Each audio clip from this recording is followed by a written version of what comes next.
আল্লাহ তাবারাক ওয়া তাআলার হামদ ও সানার পর রাসূল আকরাম নূরে মুজাসসাম সরওয়ারে দো আলম রহমাতুল লিল আলামিন শফিউল মুজনবিন আনিসুল গারিবিন মুরাদুল মুমিনিন মক্কার সরদার মদিনার তাজদার মা আমিনার লাল আব্দুল্লাহর নয়নতারা শাফাতের কান্ডারি রহমতের ভান্ডারি কাল কিয়ামতের কঠিন দিনে সুন্নি সহিহুল আকীদা মুসলমানদের শাফাআতকারী তাহা ওয়া ইয়াসিন সিরাজা মুনির বশীর ও নজির আহমদে মুজতবা জনাবে হযরতে মুহাম্মদুর রাসূলুল্লাহ সাল্লাল্লাহু তাআলা আলাইহি ওয়া আলিহি ওয়াসাল্লামের প্রতি অগণিতবার অসংখ্যবার দরুদ ও সালাম বর্ষিত হোক গর্বিত হোক সকলে বলুন আল্লাহুম্মা আমিন।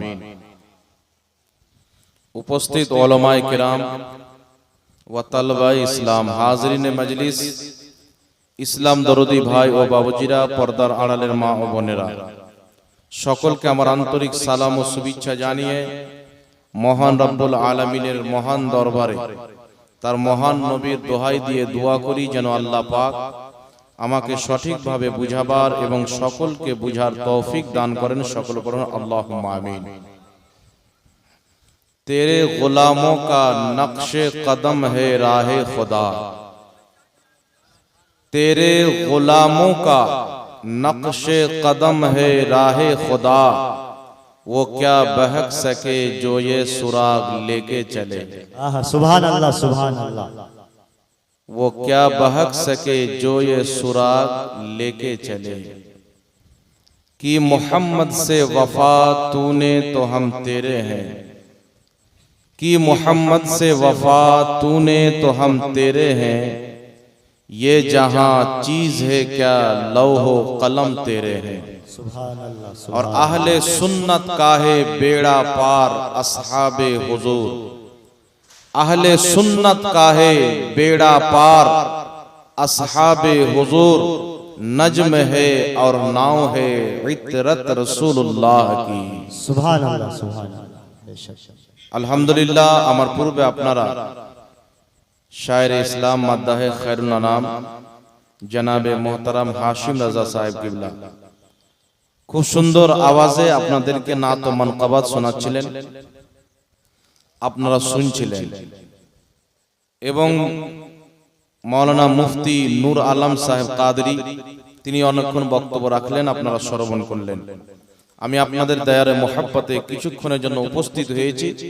আল্লাহ পাক আমার এবং আপনাদের সকলের উপস্থিতিকে নিজের পাক দরবারে কবুল করেন। সকলে বলুন আল্লাহুম্মা আমিন। বিরাদর ইসলাম, আমি আপনাদের সম্মুখে পবিত্র কালামুল্লাহ শরীফ হইতে একটি মারুফ ও মশহুর আয়াতে কারিমা পাঠ করেছি। আল্লাহ তাবারাক ওয়া তাআলা বলেন, লা তা'তাযিরু ক্বাদ কাফারতুম বা'দা ঈমানিকুম।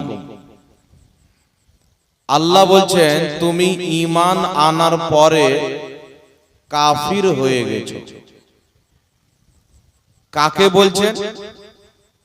যেই ব্যক্তি ঈমান আনলো, লা ইলাহা ইল্লাল্লাহ মুহাম্মাদুর রাসূলুল্লাহ পাঠ করে ইসলামে প্রবেশ করলো, মুসলমান হওয়ার পরে, নামাজি হওয়ার পর, রোজাদার হওয়ার পর, কুরবানি দেনে वाला, দান করনে वाला, যাকাত দেনে वाला হওয়ার পরে যদি আল্লাহ বা তার রাসূল বা সাহাবা বা আহলে বাইতের শানে চুল পরিমাণে বেয়াদবি করে বা বেয়াদবিকে পছন্দ করে বা সমর্থন করে, তাহলে মুসলমান হওয়ার পরেও ওই ব্যক্তি কাফির হয়ে যায়। বলুন সুবহানাল্লাহ সুবহানাল্লাহ সুবহানাল্লাহ।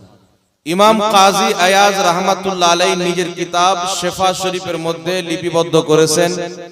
ইমাম মুল্লা আলী কারি রাহমাতুল্লাহ আলাইহি নিজের কিতাব শারহুশ শিফার মধ্যে উল্লেখ করেছেন।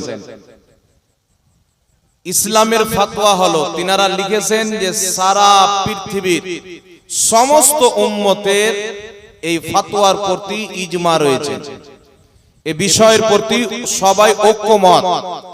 যদি কোনো ব্যক্তি নবী মুআজ্জম নূরে মুজাসসাম সাল্লাল্লাহু আলাইহি ওয়া আলিহি ওয়াসাল্লামের চুল পরিমাণে গুস্তাখি করে, বেয়াদবি করে, তাহলে ওই ব্যক্তি কাফির হবে। তার কাফির হওয়াতে যারা সন্দেহ করবে তারাও কাফির হবে। জোরে বলুন সুবহানাল্লাহ। আল্লাহ পাকের কোরআন থেকে আমরা কি বুঝতে পারলাম? এটাই বুঝতে পারলাম যে একজন মুসলমানও কুফরিয়া বাক্য যদি উচ্চারণ করে তাহলে ওই ব্যক্তি কাফির হয়ে যায়। উদাহরণ আপনাকে বলে দিচ্ছি, পাকিস্তানে একটি জায়গা আছে, যেই জায়গার নাম হচ্ছে কাদিয়ান। সেই কাদিয়ান নামক জায়গাতে একজন ব্যক্তি ছিল যার নাম হলো গোলাম আহমদ কাদিয়ানি। নাম শুনেছেন? জি, নাম শুনেছেন আপনারা? গোলাম আহমদ কাদিয়ানি ওই ব্যক্তি নিজেকে নবী দাবি করেছিল যে আমি আল্লাহর নবী। তো আমাদের নবীর পরে কেউ যদি নিজেকে নবী বলে দাবি করে, মুসলমান থাকবে না কাফির হবে? জোরে বলেন। তার মাননেওয়ালা, তাকে যারা নবী মানবে তারা কাফির হবে কি হবে না? তাহলে কুফরি করা কো কুফর, আর কুফরিকে সমর্থন করাও কুফর, কুফরিতে রাজি হওয়াও কুফর। যেমন বেটা আমার চুরি করছে, আমি সন্তুষ্ট আছি, তাহলে আমিও চোর। কথা বুঝে আসছে কি নাই? বেটা আমার চুরি করছে, আমি খুব খুশি, বা বেটা নিয়ে আসছে, আমি ঘুরছি, খাচ্ছি, মজ মস্তি করছি, তাহলে আমিও এক প্রকারের চোর। বেটা চুরি করতে যাচ্ছে, আমার সমর্থন আছে, ওর টাকা আমি খাই না, তবু আমি চোর। তো ভুল কাজকে যেই ব্যক্তি সমর্থন করবে ওই ব্যক্তিকে ইসলামে ভুল বলা হয়েছে। আর আপনি যখন পবিত্র কোরআন পাক পাঠ করবেন, এই পবিত্র কোরআন পাকের মধ্যে সূরা মুমিন পাওয়া যায়, আবার সূরা কাফিরুনও পাওয়া যায়। আর পুরো কোরআন পাকে আল্লাহ তাবারাক ওয়া তাআলা কাফিরকে কাফির বলে আখ্যায়িত করেছেন, মুমিনকে মুমিন বলে আখ্যায়িত করেছেন। অর্থাৎ আল্লাহ পাকের কোরআন আমাদেরকে শিক্ষা দিয়েছেন যে কিয়ামত পর্যন্ত কাফিরকে কাফির বলা, মুমিনকে মুমিন বলা, এটা হচ্ছে আল্লাহর কোরআনের বিধান। জোরে বল সুবহানাল্লাহ। এটা কার বিধান? আল্লাহর কোরআনের বিধান। এখন যদি কোনো মহল্লা সাহেব বেরিয়ে যায় আর বলে হুজুর কাউকে কাফির বলার দরকার নাই, কিছু মৌলবি বাবা ইউটিউবে আসে, আল্লাহ পাক এখন সবাইকে মোবাইল দান করেছেন। এই যে মোবাইল, এই মোবাইল রাত্রে ঘুমাবে, খুলবে, দেখছে একটা মৌলবি এসে মাথাতে বহুত বড় ঘুমটা দিয়ে আছে, মনে হচ্ছে সুফি সাহেব লোক হবে, বক্তব্য শুনতে আরম্ভ করে দিল। কিন্তু ও যে কি প্রচার করছে এটা কিন্তু সাধারণ মানুষ বুঝছে না। তো এদের ঝালাস কিছু কিছু আমাদের টানাটান টিটিএস এলাকাতেও ঢুকে পড়ে। মানে কিছু লোকের ঈমান কমজোর হয়ে যায়। এ বলছে কি যে আপনার বাড়ির পাশে যদি কোনো হিন্দু বাস করে তাহলে তাকেও কাফির বলা যাবে না। তাহলে একজন হিন্দু ব্যক্তি যিনারা মূর্তির পূজা করে আল্লাহকে বাদ দিয়ে, অগ্নি পূজক, মূর্তি পূজক, পাথর পূজক, এদেরকে যদি কাফির না বলা যায় তো কাফির কাকে বলা যাবে? কথা বুঝে আসছে? ওই মৌলবীকে জিজ্ঞাসা করেন কেন কাফির বলবে না, তো মৌলবী বলবে এই জন্য যদি মরার আগে মুসলমান হয়ে যায়। তাহলে তোমার শাশুড়িকে শাশুড়ি বলিও না, হতে পারে তোমার শ্বশুর তালাক দিয়ে দিবে, নাকি বলেন? তাহলে মাকে মা বলিও না, হতে পারে অন্য কারোর সাথে পালিয়ে যেতে পারে। তোমার স্ত্রীকে তোমার স্ত্রী বলিও না, হতে পারে তোমার কিছুদিন পরে তোমার কাছ থেকে তালাক নিয়ে অন্য কাউকে বিয়ে করে নিতে পারে, নাকি বলেন? তো এইগুলো হচ্ছে জাহিল, যারা বক্তা সেজে, মৌলবি সেজে মানুষকে পথভ্রষ্ট করে। বিরাদর ইসলাম, আমাদেরকে দ্বীন বুঝতে হবে। আর দ্বীনের মধ্যে নবী পাক সাল্লাল্লাহু আলাইহি ওয়াসাল্লাম বলেন, মিশকাত শরীফ ঈমানের অধ্যায়ে হাদিস, রাসূল পাক বলছেন বুনিয়াল ইসলাম আলা খামসিন, ইসলামের বুনিয়াদ, ইসলামের মূল, ইসলামের ভিত হচ্ছে পাঁচটি জিনিসের উপরে। কয়টি জিনিস? ইসলামের ভিত পাঁচটি জিনিসের উপরে। নবী পাক সাল্লাল্লাহু আলাইহি ওয়াসাল্লাম বলেন, সর্বপ্রথম হচ্ছে এই কথার সাক্ষী দেওয়া যে আল্লাহ ছাড়া কেউ ইবাদতের যোগ্য নয়, অর্থাৎ লা ইলাহা ইল্লাল্লাহ মুহাম্মাদুর রাসূলুল্লাহ বলেন সাল্লাল্লাহু আলাইহি ওয়াসাল্লাম। প্রথম। দ্বিতীয় নাম্বার চলে আসছে নামাজ, রোজা, হজ, যাকাত। প্রথম লা ইলাহা ইল্লাল্লাহ মুহাম্মাদুর রাসূলুল্লাহ, আল্লাহকে এক মানা, অর্থাৎ একজন ব্যক্তি যতক্ষণ পর্যন্ত আল্লাহকে এক না মানবে ততক্ষণ পর্যন্ত মুসলমান হবে না। নবী মুস্তাফাকে আল্লাহর নবী না মানবে ততক্ষণ পর্যন্ত মুসলমান হবে না। যেই ব্যক্তির লা ইলাহা ইল্লাল্লাহ ঠিক থাকবে, মুহাম্মদ রাসূলুল্লাহর প্রতি ঈমান ঠিক থাকবে, ওই ব্যক্তির উপরে চারটা জিনিস ফরজ হবে: নামাজ, রোজা, হজ, যাকাত। ঠিক না বেটি? জোরে বলে। আপনাকে একটা উদাহরণ দিচ্ছি, শরীয়তের ফতোয়া হলো একজন ব্যক্তিকে আল্লাহ পাক 60 বছর বয়স দান করেছেন, 60 বছর। ওই ব্যক্তি 40 বছর পর্যন্ত হালাতে কুফরিতে ছিলেন, অমুসলিম, ইহুদি বা খ্রিস্টান বা অন্য কোন ধর্মের ব্যক্তি। 40 বছর বয়সে ওই ব্যক্তিকে আল্লাহ হেদায়েত দিল। ওই ব্যক্তি চিন্তা করলো যে এখন আমি মুসলমান হব। তো 40 বছর বয়সে ইসলাম ধর্ম গ্রহণ করলো। তো শরীয়ত বলছে যেই 40 বছর সেই কুফরি অবস্থায় ছিল, সেই 40 বছরের নামাজ তাকে পড়তে হবে না, কারণ নামাজ কাফিরের উপরে ফরজ নাই। কথা বুঝে এসেছে? নামাজ বেদিনের উপরে ফরজ নাই, নামাজ কাফিরের উপরে ফরজ নাই। না নামাজ ফরজ, না রোজা ফরজ, না হজ যাকাত ফরজ। যেই ব্যক্তির ঈমান আছে ওই ব্যক্তির নামাজ আছে, যার ঈমান নাই তার নামাজ নাই। বলেন সুবহানাল্লাহ। এখানে আরেকটা কথা বুঝেন, একজন ব্যক্তি ঈমান নিয়ে আসলো, মুসলমান, ঈমান আনার পরে 40 বছর নামাজ পড়লো। 40 বছর নামাজ পড়ার পরে আল্লাহর নবীর শানে গুস্তাখি করলো, বা আল্লাহর শানে গুস্তাখি করলো। যেমন কিছু লোকের আকীদা, যেমন ওয়াহাবী মতবাদের আকীদা হলো আল্লাহ মিথ্যা বলতে পারে। তাহলে এটা আল্লাহর তাওহীন হলো কি হলো না? জোরে বলতে হবে। আল্লাহ মিথ্যা বলতে পারে এইরকম আকীদা রাখা, এটা আল্লাহর তাওহীন কি তাওহীন না? আল্লাহ মিথ্যা থেকে পাক, কারণ মিথ্যা বলা হচ্ছে দোষ, মিথ্যা বলা হচ্ছে ভুল, মিথ্যা বলা হচ্ছে গুনাহ, মিথ্যা বলা হচ্ছে ত্রুটি। আর ত্রুটি থেকে আল্লাহ পাক, ভুল থেকে আল্লাহ পাক, গুনাহ থেকে আল্লাহ পাক। তাই মিথ্যা বলা থেকে আল্লাহ পাক। জোরে বলেন সুবহানাল্লাহ। তাহলে কেউ যদি 40 বছর নামাজ পড়ার পর, ঈমানদার থাকার পর, শুধু 40 বছর নয়, মরার একদিন আগে যদি বলে যে আল্লাহ মিথ্যা বলতে পারে কিন্তু বলে না, ওই ব্যক্তি কাফির হয়ে যাবে, 40 বছরের নামাজ বরবাদ হয়ে যাবে। একজন ব্যক্তি 5 ওয়াক্তের নামাজ পড়ে, সারা জীবন নামাজ পড়ার পর মরার 3 দিন আগে চায়ের দোকানে বলছে যে নবী তো নিজের মেয়ে ফাতেমাকে বাঁচাতে পারবে না, নবী তো আমাদেরকে না নবী কাজে আসবে না ওলি কাজে আসবে, কেউ কিয়ামতের ময়দানে উপকার করতে পারে না, অর্থাৎ নবীর শাফাতকে অস্বীকার করে, তাহলে যত নামাজ পড়েছে সব বেকার। বেকার হবে কি হবে না? এর উদাহরণ, এর দলিল আমি কোরআন থেকে দিচ্ছি, একটু লক্ষ্য করে শুনবেন বাবা। একজন ব্যক্তির নাম ছিল ইবলিস। নামটা শুনেছেন? ভালো লোক চিনে, খারাপ লোক চিনে, মানে ইবলিসকে সবাই চিনে। ইবলিস কিন্তু বাবা 6 কোটি বছর নামাজ পড়েছিল। 6 কোটি বছরের নামাজ, 6 কোটি বছরের তার সাজদা, তার তাসবিহ, তাহলিল, প্রত্যেকটা জিনিসকে আমার আল্লাহ গ্রহণ করেছিলেন, কবুল করেছিলেন।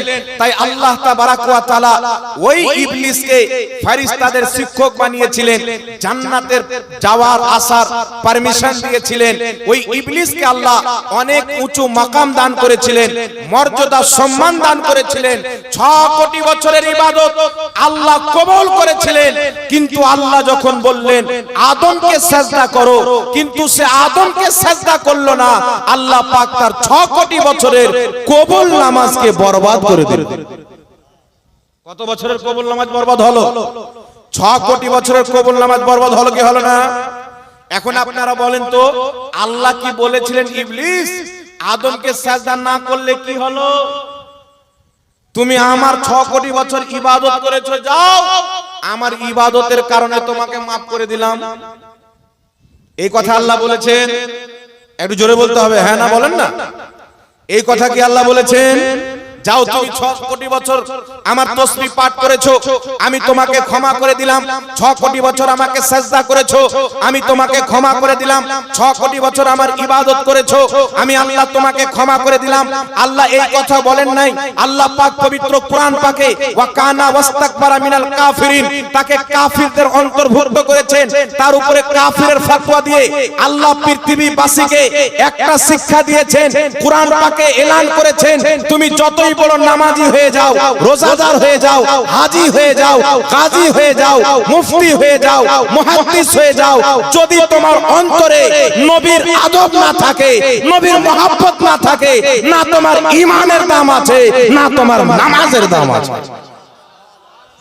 যদি নবীর আদব না থাকে, ইবলিসের কবুল হওয়া নামাজ বেকার হয়ে যায়। তাহলে যার অন্তরে নবীর আদবই নাই, তার পড়া নামাজ তো এখন কবুল হয়েছে কিনা গ্যারান্টি নাই। কথা বুঝে এসেছি আসেনি বাবা? জান্নাতের মধ্যে ছিল, আদম নবীকে সাজদা করলো না, ইবলিসের অহংকার। এই অহংকার এখন কিছু নামধারী মুসলমানের মধ্যে দেখতে পাওয়া যায়। তারা বলতে চায় আল্লাহই তো যথেষ্ট আছে, পীর ফিরের দরকার কি? বলে কি বলে না? বুঝে আল্লাহই তো যথেষ্ট আছে, পীর ফিরের দরকার কি? তাহলে এই কথা বলনি কেন যে মা বাপের পরিজন কি আছে, ডাইরেক্ট চলে আসবো নাকি? বলে বুঝে আল্লাহই যথেষ্ট আছে, না নবীর ওসিলা চলবে, না ওলি ওসিলা চলবে, না পীর মাশায়েখের ওসিলা চলবে, আমাদের জন্য তো আল্লাহই যথেষ্ট আছে। এই কথা ওই ইবলিসের ধারণা ছিল। আল্লাহ তুমি তো যথেষ্ট আছো, 6 কোটি বছর তোমার ইবাদত করেছি, যতদিন তুমি হায়াত দিবে তোমাকে সিজদা করব, আরবো খারবো বছর তোমার ইবাদত করব। কিন্তু আল্লাহ না আদমের ওসিলা নিতে পারবো, না আদমের তাজিম করতে পারবো, না আদমকে সিজদা করতে পারবো। আল্লাহ বলেছিলেন শুনো, যেই ব্যক্তি নবীর আদব করে না, নবীর ওসিলা চাই না, ওই ব্যক্তির কোনো ইবাদত কাজে লাগে না। জোরে বল সুবহানাল্লাহ। সুবহানাল্লাহ, সুবহানাল্লাহ। কোন ইবাদত কাজে লাগে? জোরে বলতে হবে লাগে বাবা। এই ধারণাটা হচ্ছে ইবলিসের, যে আল্লাহই সবকিছু আছে, কি প্রয়োজন আর কিছু। এই ধারণাটা কার? ইবলিসের। যেমন কিছু দল বেরিয়েছে বাবা, তবলিগি জামাত, জামাতে ইসলামী, আর একটা দল আছে এবার নাম দিয়েছে আহলে হাদিস, মানে হাদিস ওয়ালা। হাদিসের উপরে আমল করনে ওয়ালা লয়, হাদিস ওয়ালা, মানে হাদিস কিনে বাক্সতে ভরে দেন বাস হাদিস ওয়ালা। আর যারা হাদিসের উপরে আমল করে তারা আহলে হাদিস নয়, আহলে সুন্নাত, নবীর হাদিসে আমল করনে ওয়ালা। জোরে বলেন সুবহানাল্লাহ। তাই আমরা মানুষকে বলতে চাই যে এক জামানা ছিল আল্লাহ তাবারাক ওয়া তাআলার নিকটে ইবলিস তাওহীদকে অস্বীকার করেনি, আল্লাহর একত্ববাদীকে অস্বীকার করেনি। ফেরেশতারা একদিকে, ইবলিস একদিকে। ফেরেশতা বলল আল্লাহ তোমাকে সিজদা করেছি, তুমি যাকে সিজদা করতে বলবে তাকেও সিজদা করব, তোমার ইবাদত করি। তুমি যার সম্মান করতে বলবে তারও সম্মান করব। আর ইবলিস বলেছিল আল্লাহ শুধু তোমারই সম্মান করব, তোমারই তাজিম করব, তোমাকে সিজদা করব, তোমারই ইবাদত করব। একদিকে ফেরেশতা আল্লাহ তোমার ইবাদত করি, তুমি যাকে যাকে মানতে বলবে তাকে তাকে মানবো। ইবলিস বলছিল শুধু তোমাকে মানবো। আল্লাহ বলেছিল যারা আমার নবীকেও মানে, আমাকেও মানে, তারা হলো জান্নাতি, যারা শুধু আমাকে মানে তারা হলো জাহান্নামী। বল সুবহানাল্লাহ। যারা বলে শুধু আল্লাহকে মানো তারা জাহান্নামী। এই কথা কিন্তু বাবা ইবলিস বলেছিল। কথা বুঝে এসেছে আপনাদের? তাই আমরা কি ইবলিসের মতন তাওহীদ মানবো না ফেরেশতার মতো? ইবলিসি তাওহীদ চলবে না। তাওহীদ মানতে গেলে জিবরিল আমিনের মতন তাওহীদ মানতে হবে, মালাকুতি তাওহীদ মানতে হবে, ফেরেশতাদের মতো তাওহীদ মানতে হবে। যেখানে আল্লাহর মহব্বত থাকবে, আল্লাহর মহব্বতের নিচে নবীর মহব্বত থাকবে, তার নিচে সাহাবা আহলে বাইতের মহব্বত থাকবে, আউলিয়া কিরামের মহব্বত থাকবে। শুধু এটা না আল্লাহকে মেনে নিলাম হয়ে গেলাম। আরে আল্লাহকে তখন মানা হবে যখন আল্লাহ যাদেরকে মানতে বলেছেন আপনি তাদেরকে মানবেন। বলেন সুবহানাল্লাহ। আল্লাহ বলছেন উমুককে মানো, উমুককে মানো, আর আপনি বলছেন না মানবো না, তাহলে আল্লাহকে মানা হলো? একজন যুবক এসে বলছে হুজুর আমি আমার বাপ মাকে খুব দেখি, আমার গ্রামে আমার মতন আমার বাপ মায়ের সেবা কেউ করে না। পরে খবর মিলছে যে বাপকে যখন অসুখ হয় তখন বাড়ি থেকে পালিয়ে যায়। মানে ওষুধ কিনে দিবে না, টাকা নাই, এলাজ করে না, বাপকে নিয়ে যেতে হবে কলকাতা, কিন্তু বাড়িতে বসে পড়ে আছে, কলকাতা নিয়ে যেতে পারবে না। তাহলে ওর বাপকে মানা হলো, বাবা বাপের সম্মান করি কিন্তু বাপকে দানা দেব না, আলাদা ভিন্ন করে খাচ্ছি। মাকে মহব্বত করি, মায়ের সম্মান করি, কিন্তু মা অসুখ হয়ে গেলে ডক্টরের বাড়ি নিয়ে যায় না, বাবা জমি বিক্রি করে যায়। তাহলে বাপকে মাকে মানা হলো? কথা বলে মানা হলো? তাই বেরাদের ইসলাম, আহলে সুন্নাত ওয়াল জামাতের মতন তাওহীদ মানতে হবে, তবেই পাবেন জান্নাত। জোরে বলতে হবে সুবহানাল্লাহ। এইবার চলে আসেন বেরাদের ইসলাম, মহান রব্বুল আলামিন বলেছেন লা তা'তাযিরু কাদ কাফারতুম বাদা ঈমানিকুম, তুমি ঈমান নিয়ে আসার পরে কাফির হয়ে গেছো। এই কথাটা আল্লাহ কাকে বলেছিলেন? তাফসীরে নাসাফির মধ্যে উল্লেখ রয়েছে, হাদিস লিপিবদ্ধ রয়েছে। নবী পাক সাল্লাল্লাহু আলাইহি সাল্লামের জামানায় একজন সাহাবীর উটনি হারিয়ে গেল। আমার আপনার নবী বললেন, তোমার উটনি অমুক জঙ্গলে রয়েছে। তো এই কথা শুনে একজন মুনাফিক বাইরে গিয়ে বলছেন যে মুহাম্মদ সাল্লাল্লাহু আলাইহি সাল্লাম বলে অমুকের উটনি অমুক জায়গাতে রয়েছে, কিন্তু আমরা মুনাফিক তার ভেষ, মুসলমান ভেষে তার ক্ষতি করছি, আমাদেরই খবর রাখে না। মুহাম্মদ কি গায়েব জানে? মুহাম্মদ বলছে তোমার উটনি অমুক জায়গাতে আছে, অমুক জঙ্গলে আছে, তো মুহাম্মদ তো গায়েব জানে না। তো আল্লাহ বলছেন জিবরিল যাও, কারণ নবীর ইজ্জতের কথা আসলে আল্লাহ আয়াত নাজিল করতে বিলম্ব করেন না। যেখানে যেমন প্রয়োজন পড়ে আল্লাহ নিজের নবী মুস্তাফার সম্মানকে বয়ান করে। জোরে বলো সুবহানাল্লাহ। আল্লাহ জিবরিল আমিনকে আয়াত দিয়ে পাঠালেন, ওয়ালা ইন সাআলতাহুম লা ইয়াকুলুন্না ইন্নামা কুন্না নাখুদু ওয়া নালআবু কুল আবিল্লাহি ওয়া আয়াতিহি ওয়া রাসূলিহি কুনতুম তাস্তাহজিউন। আল্লাহ বলছেন মাহবুব, তুমি তাদেরকে যদি জিজ্ঞাসা করো এই কথা কি বলেছো যে মুহাম্মদ গায়েব জানে না, তারা বলবে আমরা তো মজাক করছিলাম, আমরা তো ঠাট্টা করছিলাম, আমরা তো এরকমই মজাক করছিলাম। আল্লাহ বলছেন বাহানা করিও না, তোমরা কি আল্লাহর আয়াতকে ঠাট্টা করো, আল্লাহর নবীকে ঠাট্টা করো, বাহানা করিও না। লা তা'তাযিরু কাদ কাফারতুম বাদা ঈমানিকুম, তুমি তো ঈমান নিয়ে এসেছিলে, আমার নবী ইলমে গায়বকে অস্বীকার করার কারণে কাফির হয়ে গেছো। জোরে বলো সুবহানাল্লাহ। তাহলে ঈমান আনার পরে কি বললো? নবী গায়ব জানে না। কুফরির ফতোয়া কে দিল? আল্লাহ। তাহলে এই কোরআনের বিধান শুধু 1450 বছর পূর্বে ছিল না, কিয়ামত পর্যন্ত? কথা বলতে হবে বাবা। কোরআন পাকের বিধান শুধু 1500 বছর পূর্বে চলতো না, আজও চলে। কিয়ামত পর্যন্ত কোরআনের বিধান জারি থাকবে। কিয়ামত পর্যন্ত কোন ব্যক্তি যদি বলে নবী ইলমে গায়ব জানে না, ওর উপরে কোরআনের ফতোয়া কুফরির ফতোয়া লাগে। কারণ নবী আল্লাহর জানাতে গায়ব জানে। কথা বুঝে এসেছে কি আছে না বাবা? আল্লাহর জানাতে জানে, আল্লাহ যতটুকু জানিয়েছেন ততটুকু জানে, এই বিশ্বাস রাখতে হবে। আল্লাহ কতটুকু জানিয়েছেন, আল্লাহ তাবারাক ওয়া তাআলা আমার আপনার নবীকে প্রথম সৃষ্টি থেকে নিয়ে কিয়ামত পর্যন্ত জান্নাতীদের জান্নাতে, জাহান্নামীদের জাহান্নামে যাওয়া পর্যন্ত সমস্ত শিক্ষা আল্লাহ আমার নবীকে দান করেছেন। জোরে বলতে হবে সুবহানাল্লাহ। সুবহানাল্লাহ। বেশক। এবার আসেন বিরাদর ইসলাম, আরেকটা কথা আপনাকে বলি। আল্লাহ পাকের কোরআন পৃথিবীতে আল্লাহ পাঠিয়েছেন মানুষকে হেদায়েত দেওয়ার জন্য, না কি বলেন? যে কোরআন পড়ে মানুষ হেদায়েত অর্জন করবে। আচ্ছা, দুনিয়াতে অনেক কিতাব আছে, সেই কিতাবের মধ্যে ভুল আছে। বুখারী শরীফের মধ্যে পর্যন্ত ভুল আছে। বুখারীর মধ্যে একটি হাদিস আছে, নবী পাক সাল্লাল্লাহু আলাইহি সাল্লামের স্ত্রী আম্মা জান আয়েশা বলছেন, হুজুর আপনার ইন্তিকালের পরে সর্বপ্রথম আপনার কোন স্ত্রীর আপনার সাথে সাক্ষাৎ হবে? তো নবী পাক বললেন, তোমাদের মধ্যে যার হাত লম্বা বেশি। তো মা আয়েশা বলছেন, আমরা হাত নাপতে আরম্ভ করলাম, পরে বুঝতে পারলাম যে দান বেশি করে, মানে হাত লম্বা মানে যে দান বেশি করে, সাদকা বেশি করে। তো নবী পাকের স্ত্রীগণের মধ্যে সবচাইতে বেশি দান করতেন হযরতে যায়েনব রাদিয়াল্লাহু তাআলা আনহা। আর নবী পাকের পরে তিনার যে স্ত্রী ইন্তিকাল করেছিলেন তিনি হচ্ছেন যায়েনব রাদিয়াল্লাহু তাআলা আনহা। কথা বুঝে এসেছে? কিন্তু ইমাম বুখারী ওই বুখারী শরীফের হাদিসে হযরতে যায়েনবের নাম উল্লেখ না করে মিস্টেকে বা টাইপিং এ ভুল হয়ে থাকুক অন্য করে নাম ভরে দিয়েছে। এতি যারা হাদিস বিশারদ, হাদিসের সারা লিখেছেন, তাশরী লিখেছেন, তিনারাই ভুলটা সংশোধন করে দিয়েছেন। কিন্তু একমাত্র কোরআন যেটা নির্ভুল কিতাব, জোরে বলতে হবে। একমাত্র কোরআন যার মধ্যে কোনো ভুল নাই, একমাত্র কোরআন যার মধ্যে কোনো ত্রুটি নাই, একমাত্র কোরআন যেই কোরআন পাকে সমুদ্রের তলার জ্ঞান আছে, সাত আকাশের জ্ঞান, সাত জমিনের জ্ঞান আছে। জোরে বলেন সুবহানাল্লাহ। কিন্তু আল্লাহ তাবারাক ওয়া তাআলার কোরআন সবাই আমরা জানি হেদায়েতের জন্য। কোরআন যে পড়বে ঈমান তাজা হবে, কোরআন পাকে আমল করবে জান্নাতি হয়ে যাবে, আল্লাহর ওলি হয়ে যেতে পারে। এই পবিত্র কোরআন পাক মানুষকে হেদায়েত দিতে এসেছেন, কিন্তু আল্লাহ বলছেন কোরআন পড়ে হেদায়েতও পাবে, গুমরাহও হবে।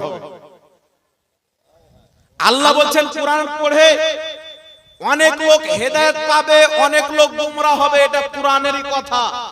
তাহলে আমরা তো সবাই জানি কোরআন পড়ে হেদায়েত পাবে, ঠিক না বেঠিক? কিন্তু কোরআন পড়ে গুমরাহ হবে এটা বুঝতে পারলাম না। কিন্তু বাবা এই জামানাতে যারা আছেন তারা বুঝতে পেরেছে।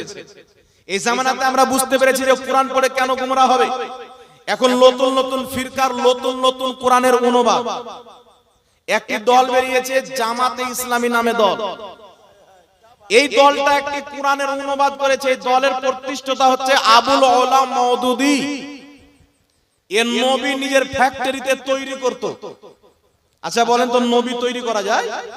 বিস্কিট তৈরি করা যায়, সাবুন তৈরি করা যায়, নবী তৈরি করা যায় না? আল্লাহর দেওয়া জিনিস। জোরে বলেন। এটা আল্লাহর পক্ষ থেকে আল্লাহ যাকে ইচ্ছা করেন নবী বানায়। আল্লাহ ছাড়া কেউ নবী বানাতে পারে না। কিন্তু মওদুদী বাড়িতে বসে নবী বানাতো। তার লেখা কিতাব তাফহিমাত প্রথম খণ্ড 42 নম্বর পৃষ্ঠা, পাকিস্তান কারাচির ছাপ। কিতাবটি আমার কাছে রয়েছে। লিখছে রাম, শঙ্কর, লক্ষ্মণ এগুলো সব আল্লাহর নবী। বাড়িতে বসে আব্বার দেওয়া ধর্ম নবী বানিয়ে দিল ফ্যাক্টরি। তো কাল কোন গাঁজা খেলে এসে বলবে যে আমার একটা চাচা ছিল নবী পাকের জামানার পূর্বে, ও আর জামানার নবী ছিল, চলবে? জি, রাম, কৃষ্ণ, লক্ষ্মণ এরা সব আল্লাহর নবী। কি করে বুঝলে? বলছে এদের চরিত্র, এদের আখলাক যখন পড়ি তো নবীর মতো মনে হয়। চিন্তা করেন, আপনি গস পাকের আখলাক পড়েন, নবী পাকের এক চুল আখলাকের বিরুদ্ধে পাবেন না, সেম টু সেম নবীর আখলাকের মতো। তাই কি গস পাককে আমরা নবী বলতে পারবো? জি। আর এই গাধা বলছে আর নবী আছে, আবুল ওলা মওদুদী। একে খাড়ো কে করলো? এর বাড়ি হচ্ছে হায়দ্রাবাদ, জন্মস্থান হায়দ্রাবাদে, পরে পাকিস্তান গিয়েছিল পাঞ্জাবে। আল্লামা ইকবাল, ডক্টর ইকবাল তাকে ডেকেছিল। পাকিস্তানের পাঞ্জাবে বসবাস করতে করতে একটা দল তৈরি করলো। দলটার নাম দিল জামাতে ইসলামী। জামাতে ইসলামী দল তৈরি করে আস্তে আস্তে কিতাব লিখতে আরম্ভ করলো। তার কিছু আকীদা আপনাদেরকে গনিয়ে দিচ্ছি।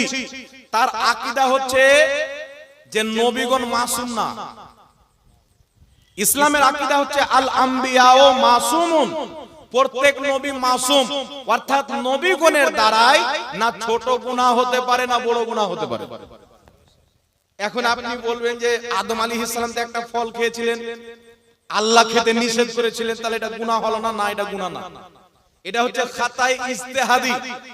মুজতাহিদ যখন ইজতিহাদ করে কোরআন সুন্নাহ থেকে কোনো মাসলা বের করে বা কোনো কাজ করে, কাজটা যদি সঠিক হয় 2 নেকি পাবে, ভুল যদি হয় 1 নেকি পাবে। এটা মুজতাহিদ। তো আদম আলাইহিস সালামের ওটা খাতায়ে ইজতিহাদি ছিল, অত কোনো গুনাহ নয়। আমরা যদি ভুল করি, একজন গাড়ি চালাচ্ছে ভুল করে দেয়, 10টা লোকের উপরে চাপিয়ে দেয়, তো মার্ডার হয়ে যাবে। আপনি যদি ভুল করেন তো মার্ডার হয়ে যেতে পারে, ঈমানও চলে যেতে পারে। কিন্তু আদম আলাইহিস সালাম একটা খাতায় ইজতিহাদি করেছে, সারা দুনিয়া আবাদ হয়ে গেছে, বলেন সুবহানাল্লাহ। একটা খাতায় ইজতিহাদির কারণে ওই আদমের সন্তান নূহ আলাইহিস সালাম, ইব্রাহিম আলাইহিস সালাম, আমার নবী, আপনার নবী, আপনি আমি আজকে যে এখানে আছি, আদম আলাইহিস সালামের ফল খাওয়ার কারণে। ফল যদি না খেতেন জান্নাত থেকে বের হতো না। তাহলে ওটা কোন ভুল ছিল? এটা আমার আপনার ব্রেন আসবে না। তাই নবীগণ মাসুম আকীদা রাখতে হবে। কিন্তু আবুল ওলা মওদুদী নিজের সাওয়ালাত কিতাবের মধ্যে কি লিখছেন? স্পষ্ট ভাবে নিজের রিসালার মধ্যে লিখতেছে যে মুসা আলাইহিস সালাম কবিরা গুনাহ করেছেন। মুসা আলাইহিস সালাম কবিরা গুনাহ করেছেন, মানে বড় গুনাহ করেছেন। এটা হচ্ছে আবুল ওলা মওদুদীর মত। তাহলে যেই ব্যক্তি বলবে যে নবীগণের ব্যাপারে যে বড় গুনাহ করেছেন, কবিরা গুনাহ করেছেন, ওই লোকটার ঈমান থাকতে পারে? তারপরে লিখছে কি শুনেন, তারপরে লিখছেন যে হযরত উমর ফারুক রাদিয়াল্লাহু তাআলা আনহু অনেক সিদ্ধান্ত ভুল করেছেন। লিখছে খোলাফায়ে রাশিদিন যারা নবীর খলিফা তাদের আদেশ গ্রহণ করা যাবে না, কিন্তু আমার আপনার নবী বলছেন আলাইকুম বিসুন্নতি ওয়া সুন্নতি খোলাফায়ে রাশিদিন আল মাহদিয়িন, আমার সুন্নাত আমার খলিফাদের সুন্নাত তোমাদের জন্য জরুরি। জোরে বলুন সুবহানাল্লাহ। নবী বলছেন আমার সুন্নাত মানো, আমার খলিফাদের সুন্নাত মানো, আর এ বলছেন নবীর খলিফার হুকুম সুন্নাত আমল করা যাবে না, মানা যাবে না। এটা তো কয়েকটা শুনলাম, হাজারো গুমরাহি আকীদা কুফরিয়া আকীদা এই লোকটার মধ্যে বিদ্যমান। এই লোকটা একটি নতুন মাযহাব তৈরি করলো যার নাম দিল জামাতে ইসলামী। একে দাঁড় কে করালো ইংল্যান্ড থেকে ইংরেজরা যে তুমি একটা ফিরকা তৈরি করো। গোলাম আহমদ কাদিয়ানীকে দাঁড় করে কাদিয়ানী ফিরকা তৈরি করলো ইহুদি নাসারারা। আবুল ওলা মওদুদীকে দাঁড় করিয়ে জামাতে ইসলামী ফিরকা তৈরি করলো। মুহাম্মদ বিন আব্দুল ওয়াহাব নজদীকে কিনে দাঁড় করিয়ে ওয়াহাবি আহলে হাদিস মতবাদকে জন্ম দিল। কাসিম নানতাউইকে খরিদ করে আপনার দেওবন্দি মতবাদকে জন্ম দিল। কিন্তু আলহামদুলিল্লাহ আহলে সুন্নাত ওয়াল জামাতের আজ পর্যন্ত কোনো আলিমকে না কোনো টাকা কিনতে পেরেছে, না কোনো সম্পদ কিনতে পেরেছে। ইমামে আহলে সুন্নাত আলা হযরত সুন্নিদের ইমামের নিকটে নানপাড়ার বাদশার চেলা এসে বলছে আপনি তো অনেক সুন্দর কবি লেখেন, একবার আমাদের বাদশাদের শানে লেখেন, আপনাকে ধন সম্পদ দিয়ে মালামাল করে দিব। আলা হযরত লিখছেন করো মদহা আহলে তওয়াল রাজা পড়ে ইস বালা মে মেরি বালা मैं गदा हूं अपने करीम का मेरा दीन পা রায়ে লা। সুবহানাল্লাহ সুবহানাল্লাহ। বেশক আলা হযরত বলছে দুনিয়ার কোন সম্পদ আমাকে খরিদ করতে পারে না, আর আমি দুনিয়ার কোন বাদশার ব্যাপারে লিখতে পারি না। আমি মুস্তাফার গোলাম, মুস্তাফার শানে লিখবো। জোরে বলুন সুবহানাল্লাহ। এইগুলো দল তৈরি হয়েছে বাবা। এরা কি করলো, ইংল্যান্ড থেকে তাকে টাকা দেওয়া হলো। আমরা আহলে সুন্নাত ওয়াল জামাত আমাদের মুফতি কয়েকটা নাম বলছে, আপনারা হয়তো চিনতে পারবেন। মুফতি আমজাদ হোসেন সিমনানি, নাম শুনেছেন? মুফতি আমজাদ হোসেন সিমনানি আপনাদের কালিয়াচকে থাকেন। মুফতি আব্দুল আজিজ কালিমি, আপনাদের আরেকজন আছেন মুফতি নুরুল আরেফিন আজহারি, যিনি বুখারী শরীফের বাংলা অনুবাদ করছেন। তো আমাকে একদিন ফোন করছে যে মুফতি সাহেব আপনাকে বুখারী শরীফ ছাপাবো, 50,000 টাকা দিতে হবে। আমরা আপনি কমপ্লিট করেন ইনশাআল্লাহ দিব। আমরা একটা কিতাব লিখে ছাপাতে পারি না? মুফতি আমজাদ সিমনানি সাহেবের লেখা অনেক কিতাব পিডিএফ করে আমরা মানুষকে পাঠাই, কিন্তু আমরা ছাপাতে পারি না বাবা। টাকা লাগবে কিনা? আর ইয়ারা ফ্রিতে কিতাব বন্টন করে। কিসে? ফ্রিতে বন্টন করে। শোরুমের মাল কোনোদিন ফ্রিতে বন্টন হয় না, ক্যাচড়া মাল গ্রামে ভ্যানে করে রিকশাতে করে বিক্রি করে। তো মওদুদির আকীদা হলো ক্যাচড়া, তার কোরআন পাকের অনুবাদ হলো ক্যাচড়া। এই ক্যাচড়া ফ্রিতে কোরআন বন্টন করে, কিন্তু আহমদ রাজার কানজুল ঈমান ফ্রিতে পাওয়া যায় না। খরিদ করে পড়ে দেখবেন দুনিয়ার সমস্ত অনুবাদকে এক পাল্লাতে রেখে আহমদ রাজার অনুবাদকে এক পাল্লাতে রাখেন। আল্লাহর কসম খেয়ে বলি আলা হযরতের অনুবাদকৃত কোরআন পাকের মধ্যে না কোনো ভুল আছে, না কোনো ত্রুটি আছে। বলুন সুবহানাল্লাহ। নারে তাকবীর, নারে তাকবীর, নারে রিসালাত, নারে হায়দারি, মসলকে আলা হযরত, মসলকে আলা হযরত, নারে তাকবীর, নারে রিসালাত। কারণ তিনি যখন কোরআন পাকের অনুবাদ করেন আল্লাহর শানকেও বজায় রেখেছেন, নবীর শানকেও বজায় রেখেছেন। মওদুদি অনুবাদ কি করছেন যে আল্লাহও চাল চালতে জানে। চাল মানে জানেন? এখান থেকে আমি বক্তব্য দিয়ে যাচ্ছি, দু চারটা ওয়াহাবি আপনাদের কালিয়াচক মোড়ে পাথর নিয়ে দাঁড়িয়ে আছে, বেটা আসলি পাথর মারবো। চাল চালা মানে ধোকা দেওয়া। মওদুদি অনুবাদ করছে যে আল্লাহ মানুষের চাইতে বেশি ধোকা দিতে পারে। নাউজুবিল্লাহ বলবেন না? আল্লাহ যদি মানুষকে ধোকা দিত তাহলে কি করতো? সুন্দর রোড দেখে চালাতো আর রোডকে ফেড়ে ঢুকিয়ে দিত না, কি বলেন? তাহলে কত রকমের নোংরা আকীদা দেখেন। ইমাম আহলে সুন্নাত আরেকটা আয়াত বলছি শুনেন, পবিত্র কোরআন পাকের মধ্যে আছে ওয়াওয়াজাদাকা দাল্লান ফাহাদা, আছে না নাই? সূরা দোহার মধ্যে আল্লাহ পাক বলছেন ওয়াওয়াজাদাকা দাল্লান ফাহাদা। अब যে আরবি একটা শব্দ হয়, একটা শব্দের কয়েকটা অর্থ হয়। যেমন ইংলিশে ওয়ার্ড আছে, তো এমন ওয়ার্ড আছে যার কয়েকটা মানা বের হয়, আছে না নাই ভাই? এরকম আরবি শব্দ আছে, একটা শব্দের অর্থ অনেক রকম হয়। তো ওয়াওয়াজাদাকা দাল্লান, ওয়াহাবি অনুবাদ করছে, হে নবী আপনাকে পথভ্রষ্ট পেলাম তো আমি আল্লাহ হেদায়েত দিলাম। আবুল আলা মওদুদি বলছেন আপনাকে রাস্তা থেকে একটু ইদিক উদিক পেলাম তো আপনাকে রাস্তা দেখিয়ে দিলাম। মানে বিভিন্ন রকম অনুবাদ করেছে যে আমাদের নবী রাস্তা চিনতো না, পথভ্রষ্ট ছিল, বিভিন্ন রকমের অনুবাদ। কিন্তু আমাদের সুন্নি জামাতের ইমাম আলা হযরত অনুবাদ করছেন, হে নবী আপনাকে সিও মোহব্বতে আত্মহারা পেলাম, নিজের দিকে রাস্তা দিয়ে দিলাম। কত সুন্দর অনুবাদ।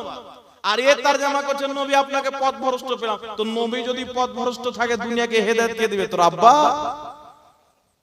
নবী যদি পথভ্রষ্ট থাকে তো হেদায়েত কে দিবে বাবা? উনি তো জগৎকে হেদায়েত দিতে এসেছেন। তাই আমার নবী বলছেন বইস্ত মুআল্লিমান, আমি পৃথিবীর শিক্ষক হয়ে দুনিয়াতে এসেছি। আরে আমরা দুনিয়াতে এসে স্কুলে গিয়ে শিক্ষা মাদ্রাসাতে গিয়ে শিক্ষা অর্জন করি, দুনিয়াতে এসে ইউনিভার্সিটিতে গিয়ে শিক্ষা অর্জন করি, কিন্তু একমাত্র মা আমিনার লাল আব্দুল্লাহর নয়নতারা মুহাম্মদুর রাসূলুল্লাহ পৃথিবীর কোন শিক্ষা প্রতিষ্ঠানে শিক্ষা অর্জন করেননি, স্বয়ং আল্লাহ শিখিয়েছেন। জোরে বল সুবহানাল্লাহ, সুবহানাল্লাহ। উনি হচ্ছেন আল্লাহর ছাত্র, আল্লাহর বান্দা। তাহলে যেই ব্যক্তিকে আল্লাহ পড়িয়েছেন, আল্লাহর পড়াতে কোনো ত্রুটি আছে? ওয়াহাবি বলছে আছে। কি আছে? বলছে নবী লিখতে জানতো না, পড়তে জানতো না। মানে আল্লাহ তো সব শিখিয়েছে কিন্তু লিখতে পড়তে শিখায়নি, এই ত্রুটিটা ধরা আছে। এটা মানতে পারেন? জি।